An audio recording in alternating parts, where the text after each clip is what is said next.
All right, we're gonna wrap it up here with just a few more personal questions. So you've shared your great love of Loach and Meadows at the beginning. Can you share some great movies that you love? Can be indie as you like, that you think the mainstream public or the mainstream consuming public likely won't have seen or heard of, that you think are like must watch.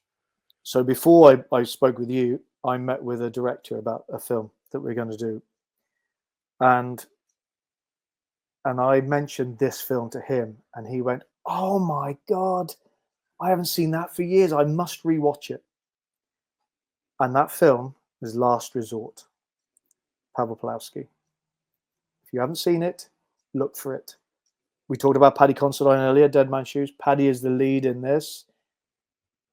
They then went on to make a more well-known movie, My Summer of Love, with Emily Yeah, Blunt. That's yeah. what launched Emily Blunt.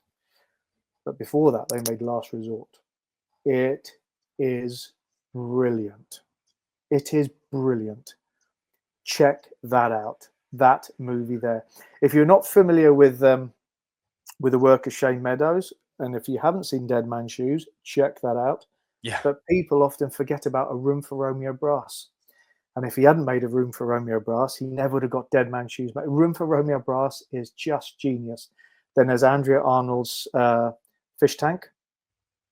Check that out. That is Yeah. fabulous.